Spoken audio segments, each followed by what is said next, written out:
Hello साथियों, welcome to planet 4। आप सभी को रामदेव का नमस्कार। क्या कभी आपने सोचा है कि अगर एक दिन सुबह उठते ही पता चले कि आपकी स्कूल के सारे टीचर, आपके ऑफिस के सारे बॉस और आपके मोहल्ले के सारे अनुभवी लोग अचानक गायब हो गए। बच्चे सोचेंगे कि अब हमें कौन पढ़ाएगा, ऑफिस वाले परेशान होंगे कि अब काम कौन सिखाएगा, और समाज में हर जगह अफरा तफरी मच जाएगी। अब सोचिए, यही हाल किसी देश की सरकार के साथ हो जाए तो। हाँ, अभी ऐसा ही एक दुनिया हिला देने वाला घटनाक्रम सामने आया है। एक महाशक्ति देश अचानक अपने ही अनुभवी दिमाग खो बैठा है। हजारों नहीं, लाखों नहीं, बल्कि ऐसा झटका लगा कि पिछले 80 साल में नहीं देखा गया। जिस एजेंसी ने इंसानों को चांद तक पहुंचाया, वहीं से हजारों वैज्ञानिक अचानक चले गए।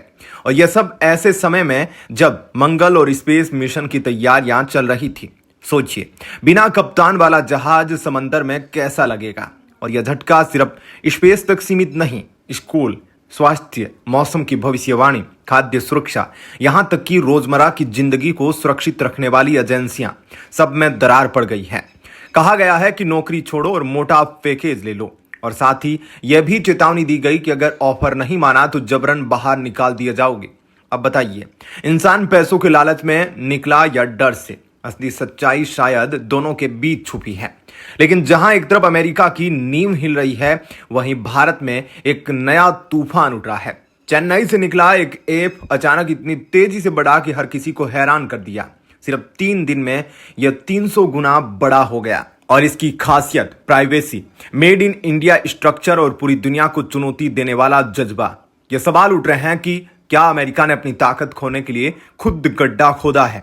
क्या नासा जैसे संस्थान अब स्पेस की बजाय रिटायरमेंट काउंटर पर फंसे रहेंगे? क्या स्वास्थ्य और खाद्य सुरक्षा पर मंडरा रहा खतरा अब आम लोगों की जान लेगा?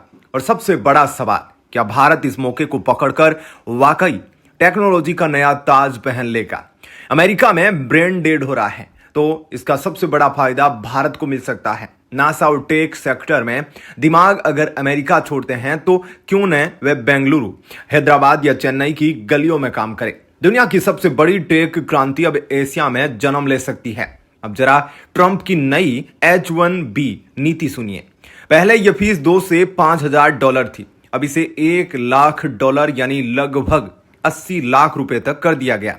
यह वैसा ही है जैसे किसी विदेशी प्रतिभा को कह देना कि अमेरिका मत आओ, हम आपको नहीं चाहते। टेक कंपनियों के निवेशक चिल्ला रहे हैं कि इससे इनोवेशन रुक जाएगा, क्योंकि असली प्रतिभा सस्ती मजदूरी नहीं बल्कि अनोखे कौशल लेकर आती है। अगर ये दिमाग अमेरिका नहीं आएंगे तो भारत, यूरोप और एशिया के शहर नए सिलिकॉन वैली बन जाएंगे। यह पूरा घटनाक्रम हमें सिखाता है कि अनुभवी और प्रतिभा को सिर्फ पैसों के तराजू में तोलना गलत है। चाहे सरकार हो या कंपनी, अगर आप अपने अनुभवी लोगों को खो देंगे तो आपकी साख और ताकत दोनों डगमगा जाएगी। आज अमेरिका संकट में है, लेकिन भारत के लिए यह सुनहरा वक्त है। हमें अपने दिमाग, अपनी टेक्नोलॉजी और अपने सपनों को संभालना है। हो सकता है कि कल पूरी दुनिया हमारे ही हाथों से नया भविष्य लिखे। तो चलिए आगे की रिपोर्ट में सभी खबरों को जानते हैं विस्तार से, आसान भाषा में। धन्यवाद सभी साथियों को। टीम प्लेनेट 4 का नमस्कार। सबसे पहले अमेरिका में सरकारी ब्रेन ड्रेन का बड़ा विस्फोट सुनिए। तो देखिए, अमेरिका की सरकार ने अपने कर्मचारियों की संख्या कम करने के लिए एक बड़ा कदम उठाया है। इस योजना के तहत 1.5 लाख से भी ज्यादा सरकारी कर्मचारियों ने स्वेच्छा से नौकरी छोड़ने का ऑफर स्वीकार कर लिया है। सरकार ने इन्हें खास तरह का बायआउट पैकेज दिया, यानी अगर वे नौकरी छोड़ते हैं तो उन्हें आर्थिक इनाम या मुआवजा मिलेगा। इसके अलावा कर्मचारियों को यह चेतावनी भी दी गई कि अगर वे इस ऑफर को नहीं मानेंगे तो आगे उन्हें जबरन निकाले जाने का खतरा रहेगा। इसी कारण बड़ी संख्या में लोगों ने पैकेज लेकर नौकरी छोड़ने का फैसला किया। ये इतनी बड़ी तादाद है कि पिछले लगभग 80 साल में कभी भी इतनी बड़ी संख्या में सरकारी कर्मचारी एक ही साल में नौकरी से नहीं गए। इसका असर बहुत गहरा होने वाला है, क्योंकि सरकारी संस्थानों में जो कर्मचारी दशकों से काम कर रहे थे, उनके पास अनुभव और सिस्टम की बारीक समझ थी। अब जब इतनी बड़ी संख्या में अनुभवी लोग एक साथ नौकरी छोड़ देंगे तो संस्थागत ज्ञान यानी इंस्टीट्यूशनल एक्सपर्टीज को बड़ा नुकसान होगा। नए लोग आएंगे, लेकिन पुरानी प्रक्रिया, फाइलों का इतिहास, काम करने की परंपरा और जनता से जुड़े मामलों की गहराई से समझ तुरंत ट्रांसफर नहीं हो पाएगी। नतीजा ये हुआ कि मौसम विभाग से लेकर स्वास्थ्य एजेंसियों तक अफरा तफरी मच गई है। मौसम विभाग में लगभग 200 अनुभवी मौसम वैज्ञानिक और तकनीकी कर्मचारी चले गए हैं, जिससे उपकरणों की देखरेख ठप हो गई है। यूनियन ने इसे राष्ट्रीय सुरक्षा के लिए खतरा बताया है। यूनियन और विशेषज्ञों का कहना है कि यह कदम सरकारी कामकाज को कमजोर कर देगा, फैसले लेने में रुकावटें आएंगी और लंबे समय तक अमेरिकी प्रशासन को झटका झेलना पड़ेगा। अब जरा नासा में दिमागी पलायन सुनिए। तो नासा से 4000 वैज्ञानिक और इंजीनियरों का इस्तीफा देना ऐसा है जैसे किसी विशाल अस्पताल से अचानक सारे सीनियर डॉक्टर चले जाएं और नए डॉक्टरों से कहा जाए कि अब आप अकेले पूरे शहर का इलाज करो। यूनियन का कहना सही है कि नासा अपने सबसे तेज दिमाग खो रहा है, क्योंकि ये वही लोग थे जिन्होंने दशकों तक रॉकेट डिजाइन किए, स्पेस मिशन को सफल बनाया और नई तकनीक विकसित की। ट्रंप और एलन मस्क का तर्क है कि सरकारी कर्मचारियों की संख्या बहुत बड़ी और सुस्त हो चुकी है, इसलिए कटौती जरूरी है। लेकिन विपक्षी डेमोक्रेट्स का कहना है कि ये अंधाधुंध छंटनी है जिसमें अनुभवी लोगों को भी निकाल दिया गया। नासा ने बाहर से बयान तो दे दिया कि एजेंसी अब भी चांद और मंगल के मिशन पर सुनहरे युग की ओर बढ़ रही है, लेकिन सच्चाई ये है कि जब इतने अनुभवी लोग एक झटके में चले गए तो बड़ी परियोजनाएं अधर में लटक सकती हैं। स्पेस टेक्नोलॉजी कोई खिलौना नहीं है, इसमें एक पुर्जे की गलती भी अरबों डॉलर का नुकसान और सालों की देरी कर सकती है। यही कारण है कि असली संकट ये है, नासा अब सपने तो दिखा रहा है, पर उन सपनों को हकीकत में बदलने वाले हाथ अचानक खाली हो गए हैं। अब जरा स्वास्थ्य और अन्य एजेंसियों पर कड़ी मार सुनिए। तो अमेरिका के कृषि विभाग से 1200 कर्मचारी चले गए। इसमें सबसे खतरनाक नुकसान उस वैज्ञानिक का जाना है जो अनाज में छिपे जहरीले फंगल टॉक्सिन की पहचान करता था। ये टॉक्सिन अगर खाने में मिल जाए तो इंसानों और जानवरों दोनों की जान ले सकता है, यानी ये काम सीधे जनता की सेहत और सुरक्षा से जुड़ा हुआ था। अब उस काम को आगे बढ़ाने वाला कोई नहीं है। इसी तरह स्वास्थ्य विभाग में 10,000 कर्मचारियों की छंटनी हुई, जिनमें एफडीए और सीडीसी जैसी अहम एजेंसियों के हजारों विशेषज्ञ शामिल थे। इनका काम तंबाकू पर नियंत्रण रखना, दवाइयों और खाने की चीजों की सुरक्षा जांचना और महामारी पर नजर रखना था। जब इतने अनुभवी लोग हट जाएंगे तो साफ है कि जनता तक जो सुरक्षित खाना, सुरक्षित दवा और स्वास्थ्य सुरक्षा पहुंचनी थी, वो सब गड़बड़ा जाएगी। सरकार कह रही है कि इससे 28 अरब डॉलर की बचत होगी, लेकिन विशेषज्ञों का कहना है कि बचत से ज्यादा बड़ा नुकसान होगा, क्योंकि अब सरकार के पास भरोसेमंद अनुभव और विशेषज्ञता नहीं बचेगी। पिछले साल अमेरिकी सरकार ने सिविल कर्मचारियों पर कुल 3059 अरब डॉलर खर्च किए थे। अब ट्रंप प्रशासन इस खर्च को घटाने के लिए सीधे 3 लाख कर्मचारियों को कम करने की योजना बना रहा है। इसका मतलब है कि जनवरी से अब तक कुल कर्मचारियों की संख्या में 12.5% की गिरावट हो जाएगी। इतनी भारी कटौती किसी भी देश की सरकारी मशीनरी को हिला सकती है। जब मौसम विभाग में अनुभवी मौसम वैज्ञानिक नहीं रहेंगे तो तूफान और बाढ़ जैसी आपदाओं की सटीक चेतावनी नहीं मिल पाएगी। जब स्पेस एजेंसी नासा में वैज्ञानिक नहीं होंगे तो अंतरिक्ष मिशन रुक जाएंगे। जब स्वास्थ्य और खाद्य सुरक्षा एजेंसियों से विशेषज्ञ चले जाएंगे तो खाने, दवाओं और बीमारियों पर नियंत्रण कमजोर हो जाएगा।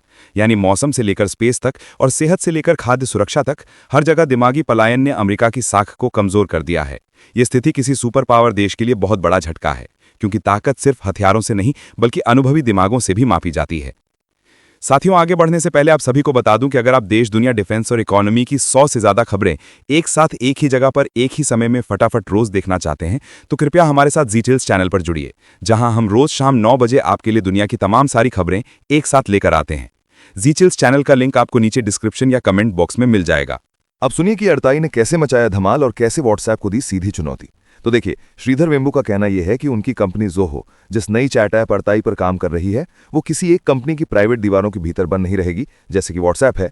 अभी व्हाट्सएप पर मैसेज सिर्फ उसी ऐप के यूजर्स के बीच भेजे जा सकते हैं, यानी उसका अपना बंद नेटवर्क है। लेकिन वेम्बू चाहते हैं कि अड़ताई एक खुला और इंटरऑपरेबल प्लेटफॉर्म बने, यानी जैसे यूनिफाइड पेमेंट इंटरफेस यूपीआई से कोई भी बैंक ऐप किसी भी दूसरे बैंक ऐप को पैसे भेज सकता है, वैसे ही अड़ताई से कोई भी मैसेजिंग ऐप आपस में जुड़ सके।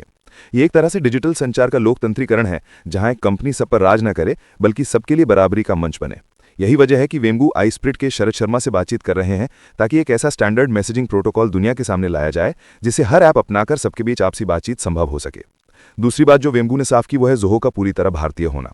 अक्सर ये अफवाह फैलाई जाती है कि ज़ोहो बाहर से कंट्रोल होती है या विदेशी क्लाउड सर्विसेज पर निर्भर है, लेकिन वेम्बू ने कहा कि हमारी कंपनी का मुख्यालय चेन्नई में है, डेवलपमेंट भारत में होता है, हम टैक्स भारत सरकार को देते हैं और हमारे पास 80 से ज्यादा देशों में दफ्तर तो हैं, लेकिन डेटा हमेशा उसी देश की सीमा में सुरक्षित रहता है।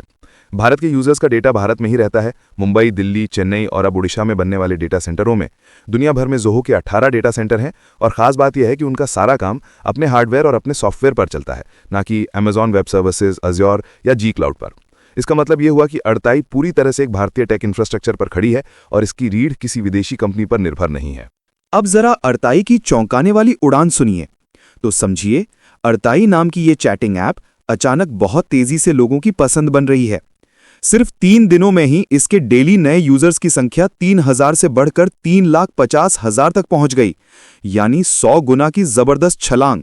इतना भारी दबाव किसी भी टेक कंपनी के लिए बड़ा चैलेंज होता है, क्योंकि सर्वर, डेटा सेंटर और इंफ्रास्ट्रक्चर को तुरंत बढ़ाना पड़ता है ताकि ऐप बंद न हो और यूजर्स को स्मूथ अनुभव मिले। इसी वजह से ज़ोहो की टीम दिन रात 24 घंटे काम कर रही है और वेम्बू खुद कह रहे हैं कि हम और 100 गुना संभावित उछाल को ध्यान में रखकर आपातकालीन तौर पर सर्वर और संसाधन जोड़ रहे हैं। इसे एक्सपोनेंशियल ग्रोथ कहते हैं, यानी अचानक और बहुत तेज रफ्तार से बढ़ना, जिसे रोकना किसी के बस की बात नहीं। असली दिलचस्प बात यह है कि ये उछाल उनकी असली मार्केटिंग कैंपेन शुरू होने से पहले ही आ गया, यानी बिना बड़े प्रचार के ही लोग खुद ब खुद अड़ताई को डाउनलोड कर रहे हैं। अब इसकी सबसे बड़ी ताकत पर ध्यान दें, प्राइवेसी। व्हाट्सएप को लेकर अक्सर यूजर्स को यह चिंता रहती है कि उनका डेटा बाहर होस्ट होता है या किसी विदेशी कंपनी के कंट्रोल में है, लेकिन अड़ताई पूरी तरह भारत में बने ढांचे पर चलता है और सभी भारतीय यूजर्स का डेटा भारत के भीतर ही सुरक्षित रखा जाता है। कॉल पहले से एंड टू एंड एन्क्रिप्टेड है, यानी कोई बीच में सुन नहीं सकता। मैसेजिंग में सीक्रेट चैट का विकल्प मौजूद है और आगे चलकर पूरी मैसेजिंग को भी एन्क्रिप्ट करने की तैयारी है। इसका मतलब ये कि आपकी निजता और सुरक्षा को सबसे पहले रखा गया है। यही वजह है कि वेम्बू का कहना है कि मेड इन इंडिया और मेड फॉर द वर्ल्ड अब केवल नारा नहीं बल्कि सच्चाई है। अगर अड़ताई ने यही रफ्तार बरकरार रखी तो भारत में व्हाट्सएप की बादशाहत हिल सकती है और लोग तेजी से भारतीय ऐप की ओर शिफ्ट हो सकते हैं। अब उधर सुनिए कि कैसे ट्रंप अपने ही अमेरिकी कंपनी से पैसे वसूल रहे हैं। तो देखिए, मामला यह है कि जब अमेरिका के राष्ट्रपति डोनाल्ड ट्रंप के सोशल मीडिया अकाउंट 2021 में सस्पेंड कर दिए गए थे, तो उन्होंने कई कंपनियों जैसे यूट्यूब, मेटा और ट्विटर, जो अब एक्स है, पर केस कर दिया था। अब यूट्यूब ने इस केस को खत्म करने के लिए ट्रंप को करीब 204 करोड़ रुपए यानी $24.5 मिलियन दिए हैं। इसमें से $22 मिलियन ट्रंप की योजना के मुताबिक trust for the national mall नाम की संस्था को मिलेंगे, ताकि व्हाइट हाउस में $200 मिलियन का भव्य बॉलरूम बनाया जा सके, जबकि बाकी $2.5 मिलियन उन लोगों को मिलेंगे जिन्होंने ट्रंप के साथ मिलकर यह केस किया था। इससे पहले मेटा ने $25 मिलियन और ट्विटर ने $10 मिलियन देकर समझौता किया था। यानी कुल जोड़कर देखें तो ट्रंप इन मुकदमों से अब तक $80 मिलियन से ज्यादा की रकम हासिल कर चुके हैं, जो एक तरह से सोशल मीडिया कंपनियों के खिलाफ उनकी कानूनी जीत को दिखाता है। अब जरा H-1B फीस पर सिलिकॉन वैली में नया हड़कंप सुनिए। तो डोनाल्ड ट्रंप ने H-1B वीजा की नीति में बड़ा बदलाव कर दिया है। पहले कंपनियों को किसी विदेशी प्रोफेशनल को अमेरिका बुलाने के लिए $2,000 से $5,000 तक की फीस देनी पड़ती थी, लेकिन अब यह सीधा $1 लाख कर दी गई है। दिग्गज निवेशक माइकल मॉरिट्स और कई टेक नेताओं का कहना है कि यह नीति अमेरिका के खिलाफ जाएगी, क्योंकि इतनी भारी फीस भरने से कंपनियां बाहर से टैलेंट लाने के बजाय अपना काम ही दूसरे देशों में शिफ्ट कर देंगी। यानी बेंगलुरु, इस्तांबुल, तालिन, वारसो और प्राग जैसे शहर टेक्नोलॉजी के नए केंद्र बन सकते हैं। मॉरिट्स ने यह भी कहा कि कंपनियां विदेशी प्रोफेशनल सिर्फ इसलिए नहीं रखती कि वे सस्ते पड़ते हैं, बल्कि इसलिए क्योंकि उनके पास बहुत दुर्लभ और खास स्किल होती है। लेकिन अब अगर वीजा लेना मुश्किल और महंगा हो जाएगा तो कंपनियां डरकर भर्ती नीति बदल देंगी, और इसका नतीजा यह होगा कि अगली पीढ़ी के बड़े उद्यमी और इनोवेटर अमेरिका से बाहर पैदा होंगे। मोरिट्स ने एक समाधान भी सुझाया है कि वीजा की संख्या को 2 गुना या तिगुना कर दिया जाए और अमेरिका के शीर्ष विश्वविद्यालयों से साइंस, टेक्नोलॉजी, इंजीनियरिंग और गणित में PhD करने वालों को सीधे नागरिकता दी जाए। उन्होंने सुंदर पिचाई और सत्यनारायण नडेला जैसे नेताओं का उदाहरण दिया, जो भारत से गए और आज अमेरिकी कंपनियों को विश्व स्तर पर लीड कर रहे हैं। उनका तर्क है कि अचानक $1 लाख की फीस, लॉटरी सिस्टम में बदलाव और कंपनियों को मिले नकारात्मक संदेश से वैश्विक प्रतिभा अमेरिका आने से कतराएगी। नतीजा ये होगा कि इनोवेशन धीमा पड़ेगा और अमेरिका का टेक इंजन, जो अभी सिलिकॉन वैली में सबसे तेज चलता है, उसकी धड़कन धीरे धीरे दुनिया के दूसरे देशों की लैबों और स्टार्टअप गलियारों में सुनाई देने लगेगी। इस वीडियो में फिलहाल इतना ही। जल्द मिलते हैं एक और नई अपडेट के साथ। जाने से पहले वीडियो को लाइक करके चैनल को सब्सक्राइब कर लें। धन्यवाद।